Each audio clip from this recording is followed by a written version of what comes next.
Hello, I'm sorry that we had some technical difficulties yesterday with Thelma's service and her celebration of life. And again, I do apologize for that. We were able to salvage some audio from that service and about 34 minutes of it, which will give you several of the tributes and most of Fred's message. And it was a beautiful day. If there are any the tributes that you didn't get to listen to, the family does have copies of those, and they'd be happy to share them with you, and you can read them. Again, apologize for all the inconvenience and missing some of this, but we were able to get a good part of it, and hope that that'll be a blessing to you. God bless. But you will have this. I'm Pastor Ron Dahl, and I had the privilege of being Thelma's pastor for 23 years. I've been asked to read a portion of scripture from the book of Hebrews, which I'm going to do in a few moments, from chapters 4 and 5. And Hebrews is obviously a good choice for Thelma. She was fascinated with the mysteries of the book of Hebrews. And also, I see her as standing with the company of the heroes of the faith of chapter 11.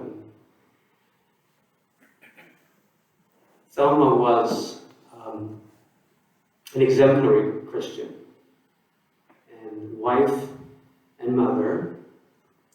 She was an excellent Bible teacher. She was a faithful missionary. She was a master gardener. She was an excellent cook. She was a superb carpenter and a capable businesswoman. She could stand, in my thinking, she could stand toe-to-toe to doctors of theology and doctors of politics in the church. I chuckled once when she told me the story of her interaction with Dr. George Weaver at some kind of denominational meeting. And if you've never heard about that, maybe I can share that sometime later on. I see Thelma as a 20th century and a 21st century New Testament woman, standing in the company of Mary and Elizabeth and the women in the Gospels who supported Jesus and the disciples and were at the cross when the others went away, and then standing in the company of women that were introduced to in the book of Acts, like Dorcas and Lydia and Priscilla. What a blessing she has been. And personally, she was very much of an encouragement to me in my ministry, and sometimes a counselor.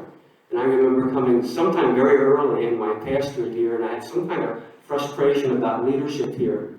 Sorry about that, John. But I don't think John was on the church council at the time. But I thought, who do I talk to about this? And the Lord led me to call up Thelma, and I said, I have something I need to talk about. I went out to the farm, and she listened to my frustrations, and she set me straight. So I am very thankful for the ministry of Thelma in you, her family, and in her church. And I think about all of the release time kids that certainly were part of her missionary work. What a blessing. So I'd like to share from Hebrews chapter 4, beginning in verse 14, and then reading into chapter 5 at verse 10. Therefore, since we have a great high priest who has gone to the heavens, Jesus, the Son of God, let us hold firmly to the faith we profess. For we do not have a high priest who is unable to sympathize with our weaknesses, but we have one who has been tempted in every way just as we are, yet was without sin. Let us then approach the throne of grace with confidence, so that we may receive mercy and find grace to help us in our time of need. Every high priest is selected from among men and is appointed to represent them in matters related to God, to offer gifts and sacrifices for sins. He is able to deal gently with those who are ignorant and are going astray, since he himself is subject to weaknesses. This is why he has to offer sacrifices for his own sins as well as for the sins of the people. No one takes this honor upon himself. He must be called by God, just as Aaron was. So Christ also did not take upon himself the glory of becoming a high priest, but God said to him, "You are my son. Today I have become your father." And he says in another place, "You are a priest forever in the order of Melchizedek." During the days of Jesus' life on earth, he offered up prayers and petitions with loud cries and tears to the one who could save him from death. And he was heard because of his reverent submission. Although he was a son, he learned obedience from what he suffered. And once made perfect, he became the source of eternal salvation for all who obey him and was designated by God to be high priest in the order of Melchizedek.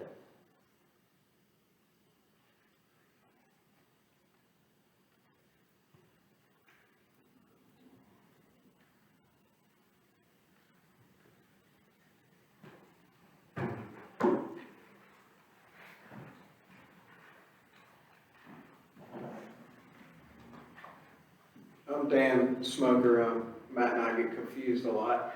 I think as we're getting older, we look a little bit more different. As I started thinking about Nana, the years with Pappy and stories of Pappy came back to me, and one of the things that centered around many times being farm was the daily bread was always read at the meal table. And so much of their Christian life when we were young is seeing things on display, seeing somebody live out their faith. Nana told me when Pappy was starting the body shop that trying to figure out how to get the funding and so forth, and he was involved in a Christian men's organization, and that helped things to come together for the shop. As they got the shop going and so forth, and they moved out, or whenever I got to the age of going out to the farm, the time came when the neighbor's daughter needed a place to stay, that she had been kicked out of their home. And Nana and Pappy opened their home to Barb and her baby daughter, Sandy. And I don't remember all the rules, but as I recall, some of the rules were, if you're going to live here, we go to church on Wednesday and Sundays, and you'll be in church. Dinner is at 5, and if you're spending the night, the door's locked at 9. And they had, with I think very few other rules, they had opened their home to share the love of Christ with this young girl and her baby daughter. Nana, think of stories that she would share from her early childhood of her mother passing early, and her dad one year trying to get a crop in the field, and her baby brother had been in an army box that was attached to the tractor, and he had fallen out of the box and hit his head on the plow, and she said Daddy thought he had killed him, and said, "You're going to have to stay at home and help keep your brother so that I can get a crop in the field." And Nana told me these stories, and I'd always heard the name Price Heckman. I thought Price was somehow in the family. I come to find out Price was I think they were calling the schoolmaster back then, and he came out and said, if Thelma's not in school, they're going to come arrest you. She's got to be in school. And they worked some things out for her to get her schoolwork done at home for a period of time. And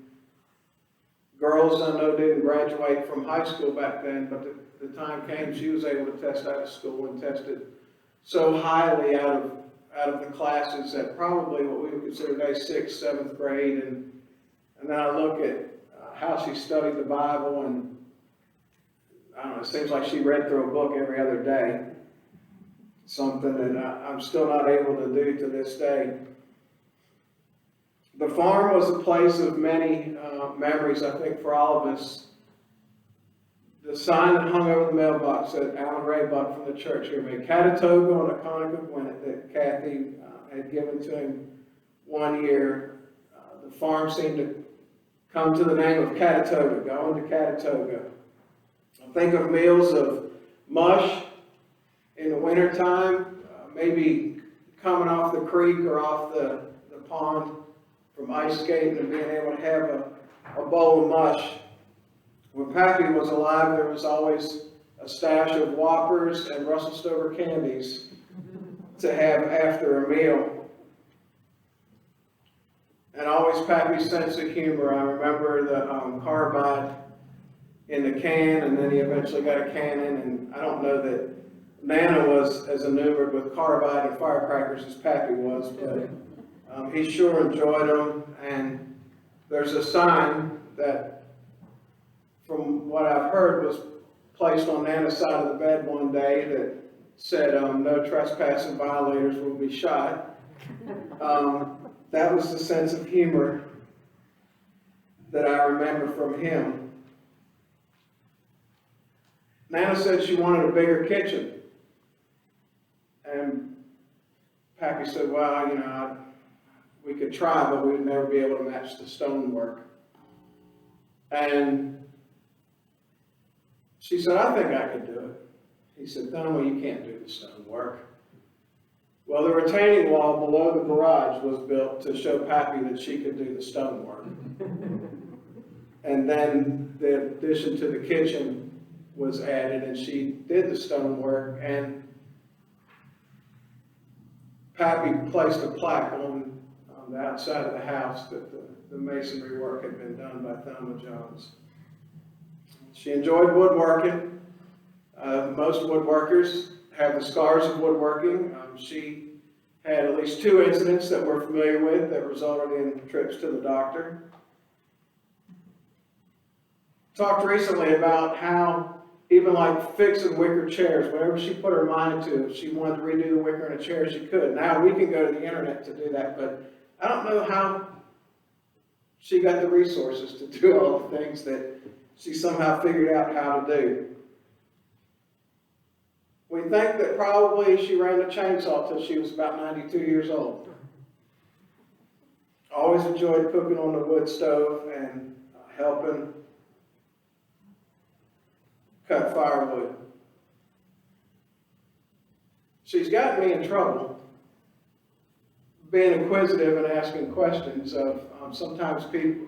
It was never anything at the dinner table or wherever we were to ask a theological question. And everyone to pitch in what you thought your opinion was. And if you've ever sat in her Sunday school class, the same thing would happen in there. And sometimes you would get that, you would wait for the leader of the class to tell you the answer. Sometimes we don't know. And sometimes that's what we have to be satisfied with, is we don't know. And so when Nana passed, I thought, for me, it was all the different things in our lives, whether it was just day-to-day life, things that we learned on the farm, the old ways, things that even my parents only experienced maybe at a very young age, but all the old ways of Nana's generation. But most importantly, their love, Nana and Pappy's love for Jesus, and how they shared that with each of their children and have shared that down through the generations of this family.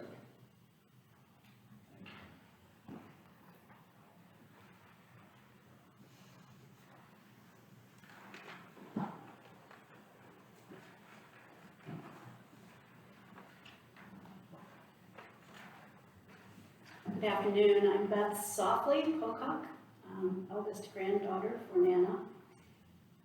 the end is simply a repetition, perhaps a summary of other things that people have said, so you can definitely sense a theme of things coming through. I wasn't sure what else I could add. So just a few thoughts here. Last summer, as I was doing some biking, I wrote haiku, just for the fun of it. It helped get me up some hills. And Nana's house, or the culture of Catatoga, was a frequent source of inspiration, I guess, sensations, sights, sounds, smells, things that I'd heard.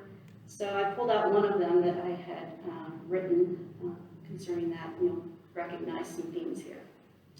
Steaming silver queen wafts, waits till daily bread read, and prayer of thanks said. Then just some thoughts and sensations here. From Green Village days, when they first, that was when I came into the family, they were living there.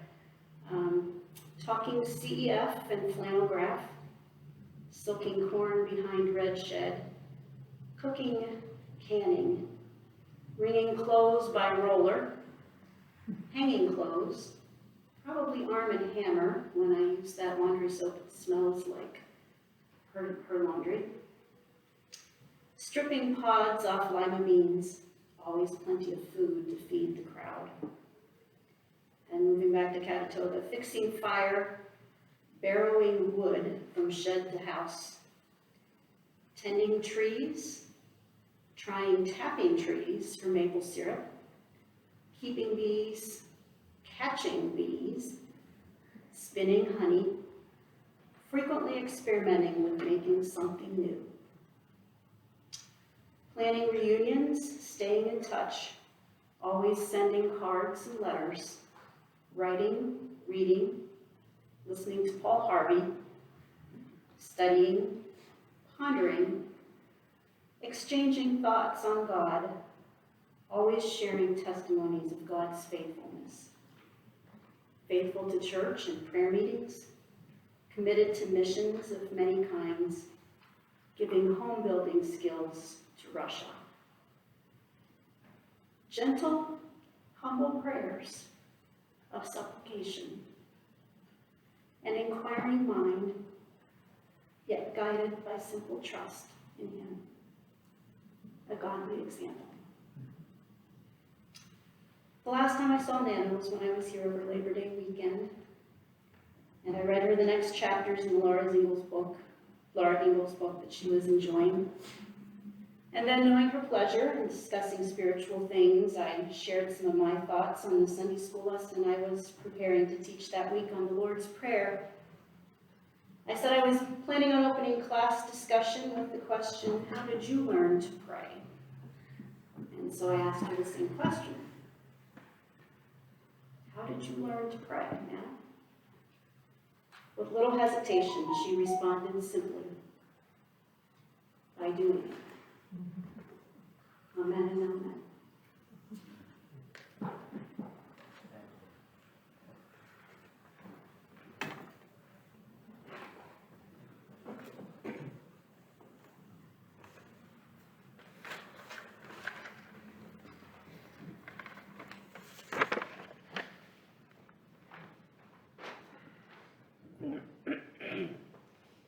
Hi, I'm Deb Bratz. I am Jay Davidson's oldest daughter. And I really wanted to write about Thelma, and I thought about how much everybody would have to say about Thelma because she lived such a full life and she loved so many people. I thought, I'm going to keep this simple. There's so many reasons why I'm so grateful to have known and loved and have been loved by Aunt Thelma. Here are just a few of them. Aunt Thelma cared for my dad, Jay Davidson, when he was only 10 years old, as his mother Gladys, her sister, was dying of brain cancer. Aunt Thelma was the second mom to my mom, Joanne. I remember how much my mom loved attending Aunt Thelma's Bible study. After my mom died in 1993, I wrote to Aunt Jenny Lawver, which was my dad's sister, and Aunt Thelma, and told them how much I admired them. I decided these two women were fabulous role models for me as I had to live without my mom. And I was 34 and Jen was probably 24. So it came way too early for us. So I needed that role model, and I decided Jenny and Aunt Thelma were really good choices.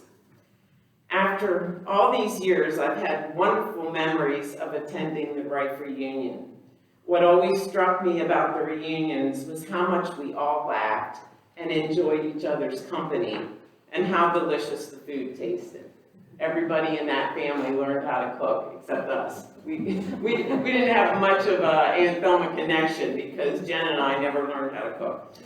I often told my own young adult children, Melissa and Andrew, that they were lucky to have been born with the Wright, Davidson, and Biddle happiness genes, because I really saw that at the Wright reunion. People were incredibly happy all the time. And you could just sit there and listen to lots and lots of conversations, but there was so much laughter in that room. And not all families have that, but Thelma's family really did. After I retired in early 2019, I enjoyed many visits with Aunt Thelma. I was amazed at her keen interest in health topics and how engaged she was in life. I love getting letters from Aunt Thelma, and I will always treasure them. I loved her handwriting. She had beautiful handwriting. She continued to teach me how to age fearlessly, even in her 90s. She lived such a full life and loved so many people. She lived her devout faith her entire life. And I know that after she had her 90th birthday, she cherished that nice book of pictures. And one of the times I visited, she was sharing that wonderful 90th birthday party. And I know she was trying really hard to get to 100. And she used to say, I'm nearly 100. So she was trying hard. But she also was hoping that the Lord would take her quickly. And I think he did. I think, all things considering, he really didn't make her languish like some people do. So finally, I would just say that I hope that all of us feel her loving presence for the rest of our lives, the way you felt it when she was here. May we continue her legacy of love and devotion to all the people we meet. And I did share this with a few people. She came to me in a dream this morning, right before I woke up. And I want to tell you, she was running out the door to catch me.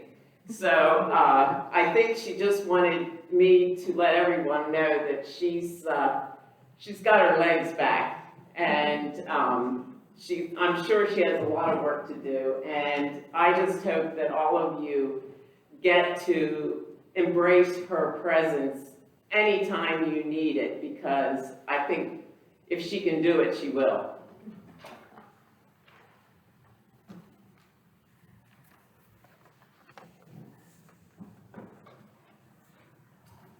And now a word from the old man.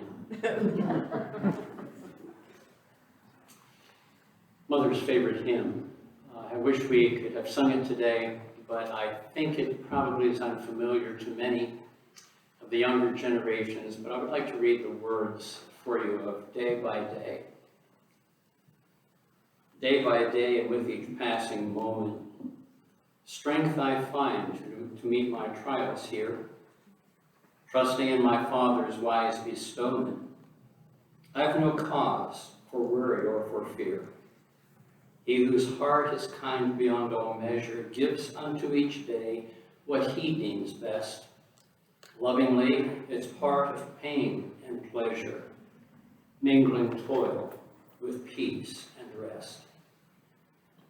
Every day the Lord himself is near me, with a special mercy for each hour. All my cares he fain would bear and cheer me, he whose name is Counselor and Power. The protection of his child and treasure is a charge that on himself he laid. As thy days, thy strength shall be in measure. This the pledge to me he made. Help me then in every tribulation, so to trust thy promises, O Lord, that I lose not faith's sweet consolation, offered me within thy holy word. Help me, Lord, when toil and trouble meeting, ere to take as from a father's hand.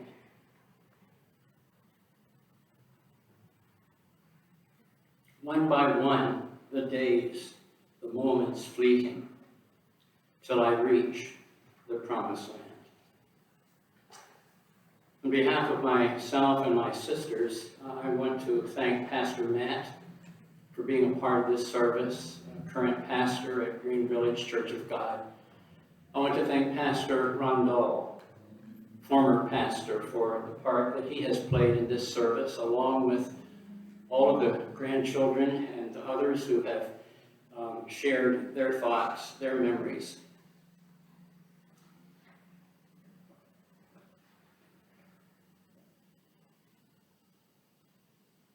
I would like to say a special thank you to my sister Barbara, who has labored so lovingly with Mother in her home, while Barbara herself has experienced her own loss, the loss of her husband, over the past year, just a little over a year now. Barbara, thank you.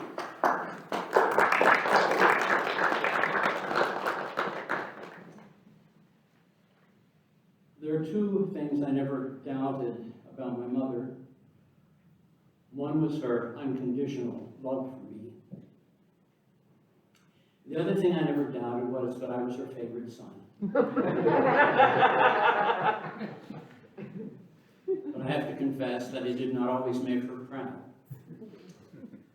And I have the memory of her green switch on my backside and a lightning fast slap to my mouth to prove it.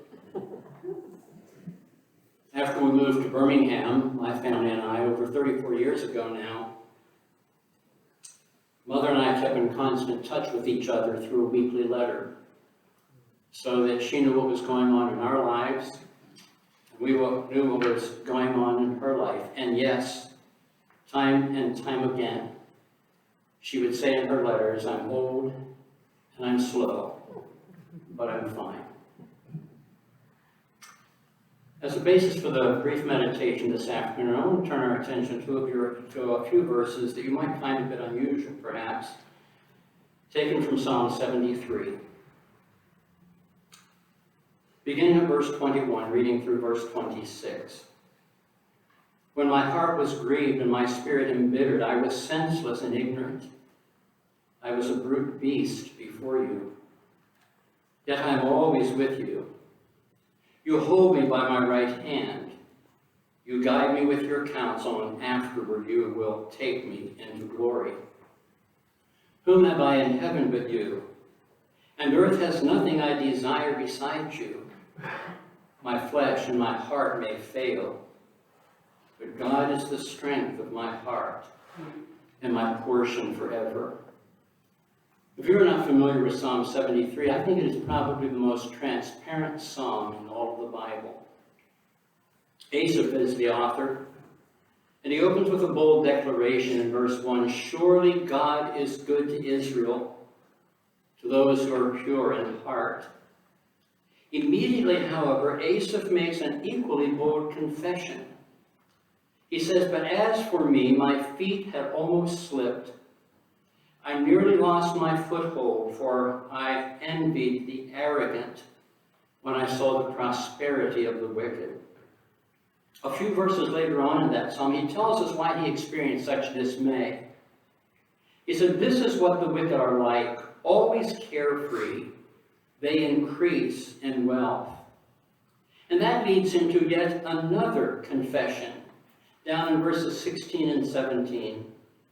When I tried to understand all this, it was oppressive to me till I I entered the sanctuary of God. Then I understood their final destiny. Life on this earth can be rather confusing, can it not? And I think that's what Asaph was struggling with thousands of years ago. In this psalm, Psalm 73, he answers the question that plagues many of us who seek to follow the Lord for a lifetime. Is it really worth it? Is it really worth it? As Asaph seeks to answer that question, he raises another question, and then he makes a further declaration, a fascinating song, if you're not familiar with it. He comes to verse 25, and he says, "Whom have I in heaven but you? And earth has nothing I desire besides you." That is a question and a declaration I think it is worth pondering for a few moments as we honor the death of one who sought to follow Jesus all of her adult life in spite of many disappointments and many losses. Our mother lived through the Great Depression when she was ages 6 through 9. At 9 years of age, she lost her own mother. When she was 20 years of age, she lost her oldest sister.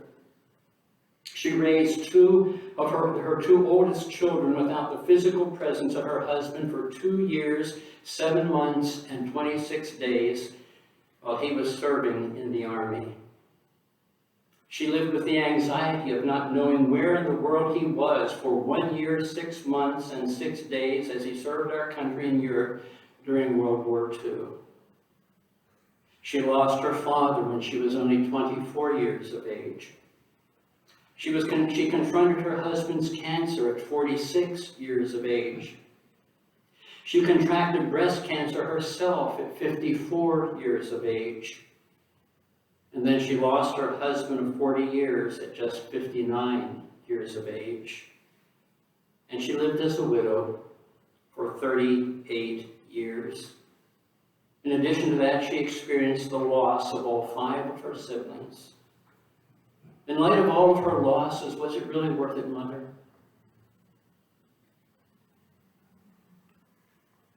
Some would be angry with God. Some would say, no, it's not worth it.